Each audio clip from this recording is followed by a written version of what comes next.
Hello everyone, it is AssassinFlonne, but my enemies call me AssFlo. Today I'm going to be talking about something I've wanted to talk about for a long time, but I haven't gotten around. I've been kind of intimidated. It's such an important and hard to talk about subject. It's the idea of freestyling, combos, flow, and style. All of those things kind of come together and they're one and the same, and they overlap and they create something beautiful in balisong and everything else. Really, that's one of the fun things. Is I'm going to try to make this talk as general as possible. I'm going to use a balisong because it is the thing I'm most familiar with. It is an extension of myself. It truly is. And but this still applies to different flow arts. You can think about this with poi or bigleri or contact staff. It also even applies, I think, to music and dance and maybe even writing and reading. Who knows? But I guess I'll start with this idea of tricks. The place where everyone starts with a knife is you learn a trick. Maybe it's a Zen rollover or a full twirl. And when you learn this trick, you start out in this specific way. That's always kind of the thing in the tutorials, is they say start this way, and you want to end it like this. And as you learn more and more tricks, you learn things that start in different starting positions, and you learn where they end. And once you have the places where things start and end, you can find something that starts where something else has ended.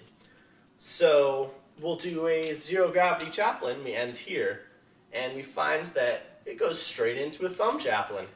And we know that it goes into an open roll, and then we start just kind of transitioning through all of this. And a combo is just kind of knowing where you're going to start and where you're going to end, and picking a trick that starts at the end point of another trick and moving through them and doing this fluid motion, getting through it as much as possible. And as you learn more and more tricks, you know more tricks at each start point, and they all have these unpredictable end points. And as you learn more and more, you start to focus on these same start and end points, and you have more and more tricks that start and end at kind of the same places, where you start a trick and you end it, and you might know 5 different tricks that start at the end point of that trick. And that's where you can decide which of those tricks you want to do. And that's when you can kind of start freestyling, is once you have all of those different kinds of tricks, you can do a trick and start it somewhere and end it somewhere, and then pick which trick you want to do next. And then you'll end somewhere and then pick a trick.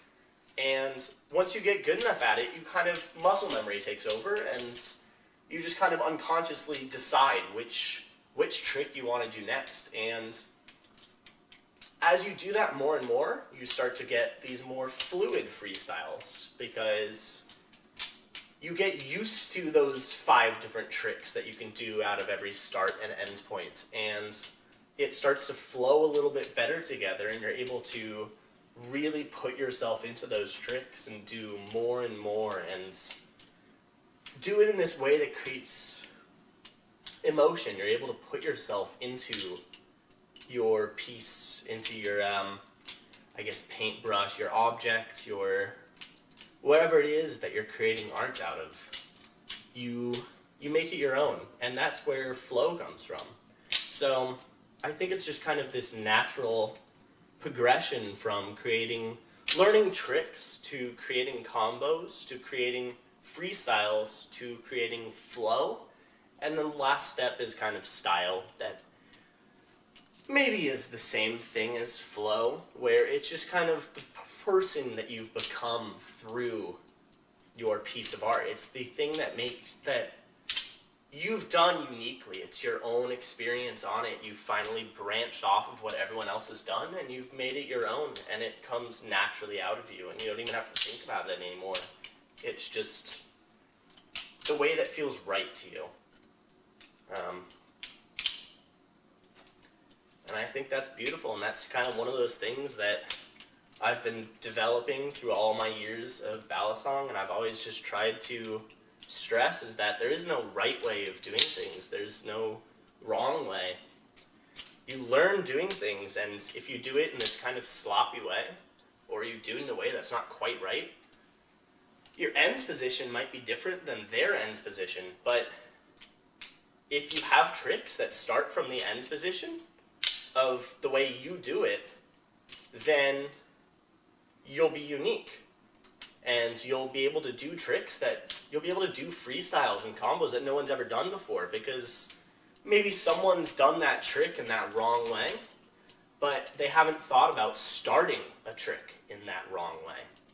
And that is kind of everything you need to make yourself a unique flipper or a unique whatever, a unique person, is just be able to find these endpoints, these places that you find yourself at, and to be able to start something from there and just continue moving through and find the way that you do it, because that's all that matters, is the way that you approach this thing.